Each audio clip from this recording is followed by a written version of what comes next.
Yeah, Boomsking is Rajiv Bernard here, the Jamaican football pundit. Yeah, without further ado, I get straight into it. But first, remember to hit the like button and the subscribe button, most importantly. Once you get 3 seconds, you can go ahead and do that.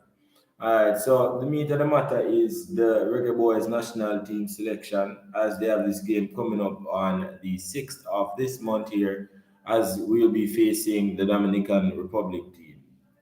I don't know much about the Dominican Republic team. I think that they are an okay team, and however, Jamaica should beat this team. That's pretty much the idea of most Jamaicans. We should win this match.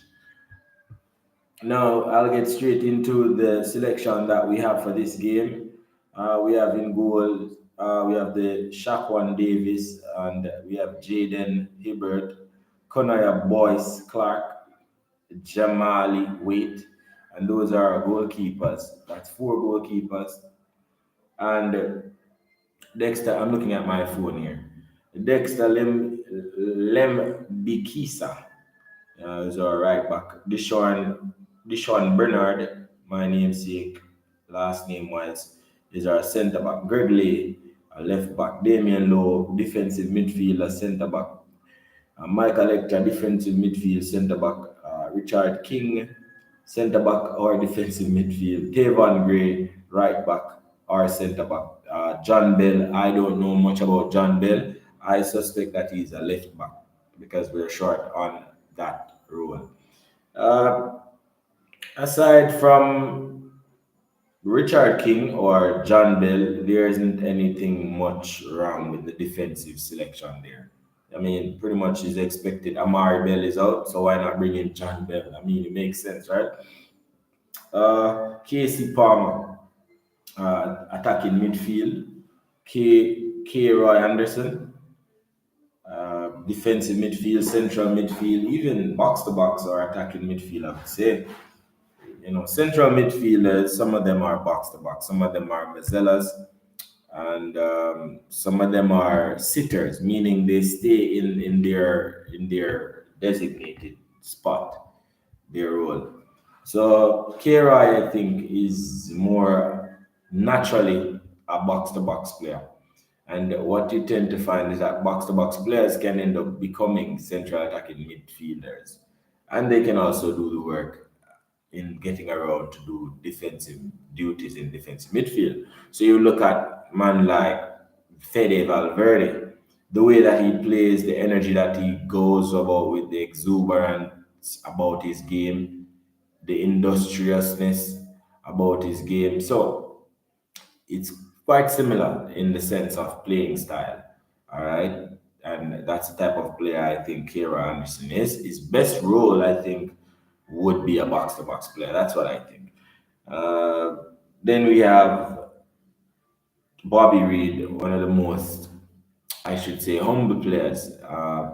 People always say he's one of the most consistent for Jamaica. I won't say that. I just think that he does what he's supposed to do. You can call that consistent if you want. What I call consistency is if you're not Cruz or Iniesta or Modric, then you are expected for me as a midfielder who plays in an advanced role, like say an attacking midfield position or a wing position, you're expected to assist.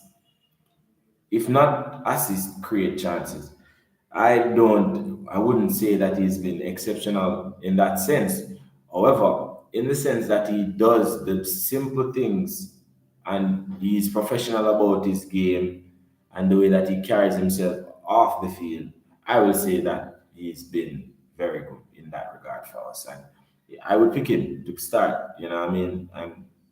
I'll expect him to do what he does, pass the ball, move into position, uh, interact with his teammates in the game so that the game can go as best as possible for us.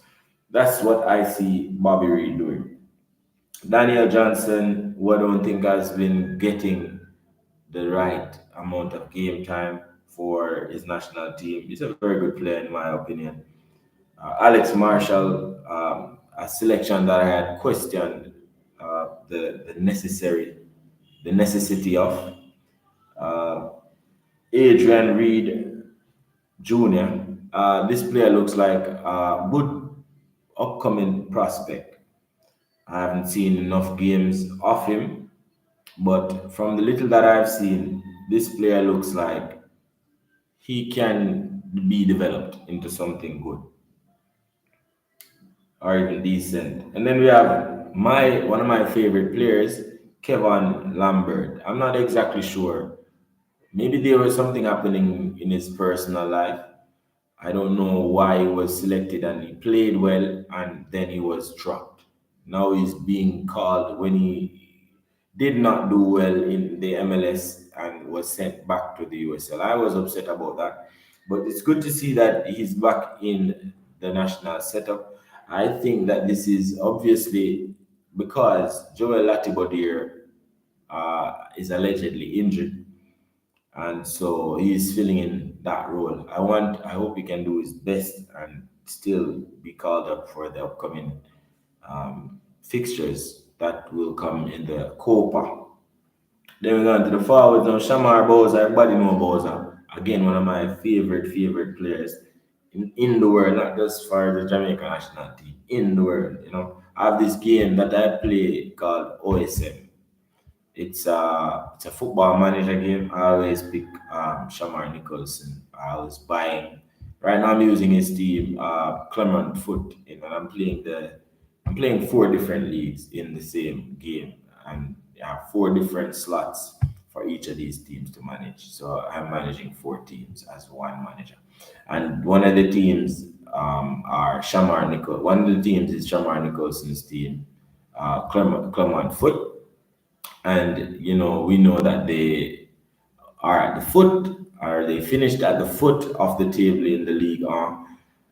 However, Shamar Nichols in this game is very good. The game thinks he's very good at an average of 76 overall out of 100, and I think that's very high.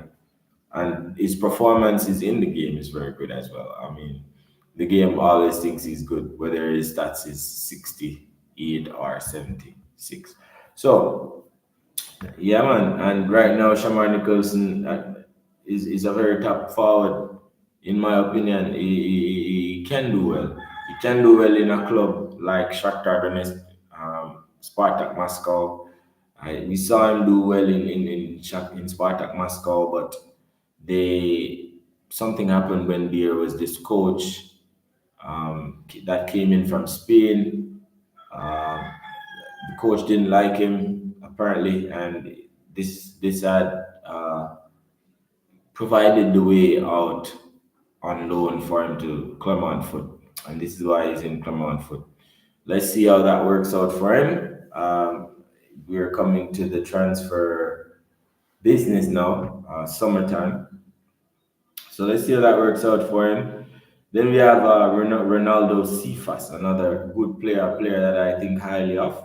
He's not been doing so well in this season. He was very excellent. He was excellent last season, and but this season he's not done so well. He started out okay. He got a good few games and he was doing his thing, but his finishing product, his end product for his team looks a bit off. So he needs to work on that. Good to see him back in the national team again as well. I expect good things from him. Seeing that Demarai Gray is out and we won't have Leon Bailey and we won't have Kyle Paris. So let's see what Ronaldo Cephas can do for himself and for the country, for the national team with this opportunity again. Mikel Antonio, yes, he ended the season good in my opinion. I would have liked to see West Ham renew his contract, and that's something that I think he deserves. He had served this club well, but that's that. It's a tough game, football. It's a cutthroat game, and even though he's done well for West Ham, he is not looking like he's going to be getting a renewal. So all the best for him. Maybe he chooses to retire from club football. Maybe he goes to the championship. Maybe he goes to another English Premier League team because he still has it in him to perform at the highest level. So all the best for Mikel Antonio. Deshane Beckford from the USL as well. Hearing great things that he has been doing well in the USL, but it's the USL. So, I mean, I expect any Jamaican player who did well in the JPL or at high school level to do well in the USL. It's for me, it's just like the JPL. I mean, that's exactly how I see it. And that's that. I'm good for Deshane Beckford to see him in the national team. Let's see how he takes his opportunity, or let's see what he can bring to the table for the national team. Kyle Dixon, who we want to say we would like to call him a generational talent. He looks that way. Let's see how well he progresses. Let's see if he starts. Let's see if he's still buzzing and doing the right stuff that got him selected in the first place. His last few games for the national team, he showed good. He showed professionalism. He showed character. He showed assertiveness. He showed he showed a lot. Yeah, and let's see if he can show a lot more. Kyle Dixon, Corey Burke, the player who has not done much for Jamaica, the player who runs around on the field and throws himself throws himself into opponents and runs off the field with the ball. Here he is back in the national team, and he scored a own goal the last time out against the United States. That was the goal that brought the United States back into the game, and then the United States won us in the Nations League semi-final. So we were not able to progress to the final, and it's because of this player, Corey Burke. So good for Corey Burke. He still makes national team. Let's see what he brings this time. Let's see if he can score a goal for us this time. Um, no, I don't expect much from Corey Burke. If that's not obvious, I don't expect much from him. All right, but here he is in the national team. We give our support to all the players. Let's hope that he can help us. All right, to do well. All right, now we're going to Devonte Campbell. I've seen a few clips of this kid, um, this player, and he looks like he's okay. But it's left to be seen what he can do in a national setup. Let's see how he goes about his game, and let's see also what he can bring to the table for the national team of Jamaica. All right, now I have three qualms with this team, three grosses.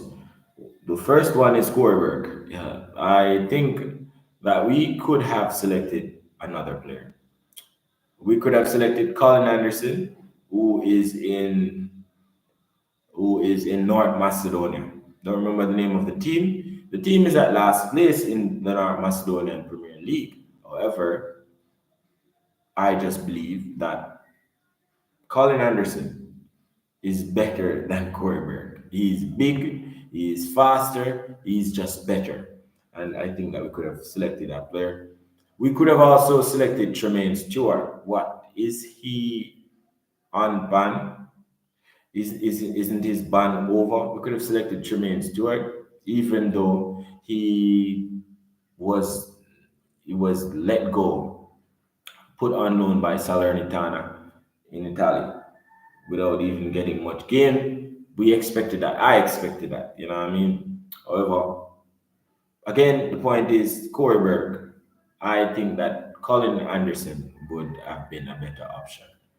Uh, then for also Corey Burke, there are players in the JPL who could have been selected ahead of him.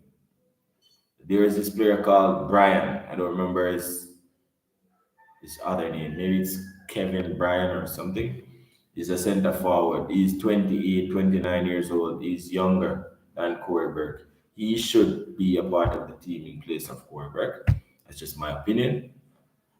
There's another player as well. there are a couple forwards in the Premier League in Jamaica that could have taken a spot ahead of Corberg. But that aside. That's Corberg.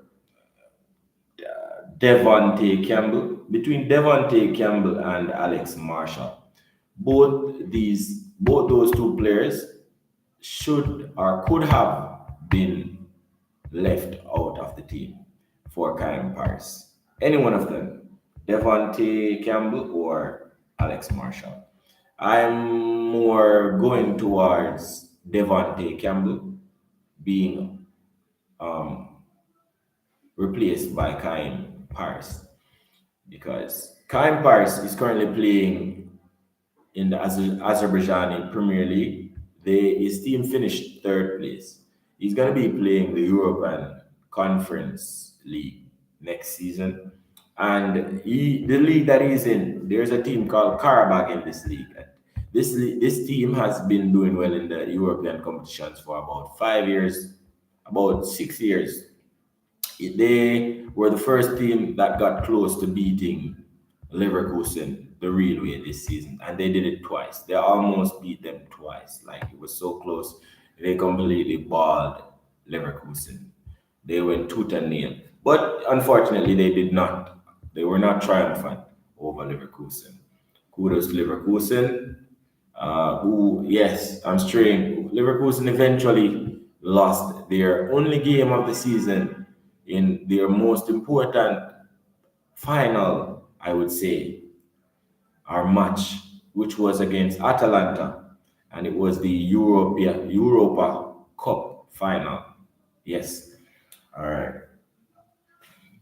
Europa League final, Europa Cup, Europa League. Yeah, you know what I'm talking about. Yes, so I mean Alex Marshall and Devante, both of them, none of them are ahead of Kyle Paris for me this season or last season or the season before. It's beyond me why Kyle Paris is not in and around the national team.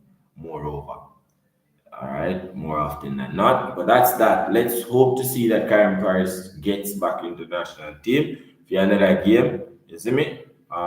Another competition, maybe the Copa coming up, because this squad cannot be the squad that we expect to carry us all the way through the World Cup qualifiers or the Copa. I don't think so. I don't think we're thinking of that. I just that, isn't it? But they know. I mean, also Deshane Beckford could be out or replaced by Kai Paris as well. So many players could have been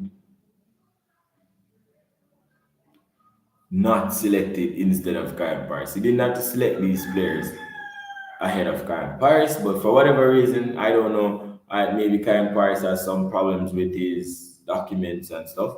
Maybe the player just wants to be on vacation like other players. We are accustomed to seeing in the national team. You see me, I say? And yeah, pretty much that's that. And which brings me to another point. Come, let's say Jamaica qualifies for the World Cup without the players who man like Leon Bailey did. See? Let's say Craig Butler does not get what he's stipulating regarding the terms of his players returning to the national team. Man like Lujan Richards, excellent player. Man like Leon Bailey, excellent player. Let's say Craig Butler doesn't get again what he has stipulated to the national team, to the JFF, to the coach. Let's say he doesn't get what he's asking for, and he's gonna keep his word and not send Leon Bailey and Karim and Dujan Richards to the national team or any other Phoenix players for that matter. And we qualify for the World Cup. These players should not be considered at that point. Neither should man like Omar Hutchinson and Bailey Karamatiri or any other guy who not showing that they're willing to play for us now, help us to qualify now, help us to change the tides now. as it relates to our team. So we have good players out there. We just want all of them to be in the thing. I know that Craig Butler and Leon Bailey have things that they are trying to work out with the national team, and it's for the greater good of, in my opinion, of the entire team. But some people will see how this is being a big stick up and a bias approach from Craig Butler. It is and it isn't. But that's that. That's for another argument. You see me? So, boy, my team now, I would have pick, you see me, for this match. I I will have to go with Kanaya Boyce Clark or Jamali Wade, and then I'll round it down to Jamali Wade. You see me? It doesn't matter that Kanaya Boyce Clark is playing overseas. Jamali Wade is getting more time in goal in the JPL in Jamaica. He's ready. You see me? Yeah. And then Dexter Lembikisa. He's not gonna play the first game. And who else? Who else isn't gonna play the first game? Dexter isn't. Alright, so let's just put Tavon Gray at right back. And let's say Damian Lowe at defensive midfield. Sorry, Damian Lowe at centre back with alongside Deshaun Bernard and John Bell. No, Greg Lay at left back. So that's the first starting defenders. Then we're gonna have man like Daniel Johnson, Kevin Lambert defensive midfield, Daniel Johnson pivot, and Bobby Reed central or right attacking mid, and Casey Palmer left attacking mid. So yeah, that's how I do that formation. Then I would put Shamar Nicholson and Cephas up top. I'd put Cephas in a left forward position and we will counter through him. I love this idea. I always say we'll put the winger or a left forward, put Cephas in a left forward position and we'll counter through him. We'll ask him to stay on the half line or behind the half line or in front of the half line, whichever way, and just stay right there over on one of the flanks, the left flank preferably, going kicking down to the from going from west to east. Yeah. So once this tactic is called a counter, some type of a counter, you see me? But you're not using the long ball in the center of the field. So you're not sending up to get a second touch. What you're doing is sending it out wide to the wing player, and then everybody bombs the flanks or in the center, and or he can use his pace to get by and get straight at goal or whatever he does, depending on the situation. Yeah, that's a good tactic I think that we could use. Yes. So the player stands on the half line or behind the half line, and when we receive the ball on a counter, we just give it to him and just start the attack just like that. You see me? Simple. We use his raw pace and bam, bam, bam, goal, goal, goal. Create chances. That's how I would set up that team. All right, so next team now, I would set up like the same goalkeeper, Jamali Wade, Dexter Lembikisa this time, as he would be over his suspension. Uh, then I would still use Deshaun Bernard, and I would still use Damien Lowe at centre back. So I'm keeping the same centre backs, Greg Lay, and I'm keeping the same wing backs or right backs. Well, except I'm changing Tavon. See? Then I will say K. Roy Anderson, box to box, and I'll say Kevin Lambert, defensive midfielder, and I'll say Bobby Reed, right attacking mid, and I'll say Daniel Johnson, left attacking midfield. Enough people don't know this. Daniel Johnson, when he was playing for Preston, he was always an attacking midfielder. He plays high up the pitch. And even at Stoke, he's still a central attacking midfielder. You know, he's getting older, so he tries to sit back more in the game, but he's an attacking midfielder. So, with that said, I need to change something. So, uh, Kira Anderson at central midfield, box to box. Kevin Lambert at defensive midfield. Uh, Bobby Reed, right attacking mid, and Casey Palmer left attacking mid. So Daniel Johnson would see the bench. He would come on for Casey Palmer. I'm expecting Casey Palmer to have a decent game, but then he won't. He will come off. You get me? And for Daniel Johnson, Daniel Johnson could even come on for Kira Anderson or Lambert and change the game. He would play a double pivot if he comes on in that case. Bam, bam, bam. The forwards now would be Mikel Antonio and Shamar Nicholson, keeping it like that. And, they could decide how they work with that. I mean, uh, man like Antonio, powerful. He's not slow. He's not that fast anymore, but he's not at all slow. He's a powerhouse, and he knows how to hold up the ball. He's an honest player, and he can score. He can assist as well. Yeah, yeah. So let's see. Those are my two teams that I would line up based on these players that have been selected. The predicted scoreline that I think will be, let's see. I think Jamaica can easily slide this one 4-1 or 3-1. I'm going with two scorelines, but I'm more in favor of the 3-1 scoreline. I don't know it's the Jamaican football putting it. Tell me what you think in the comment section. You know what I mean? Up top.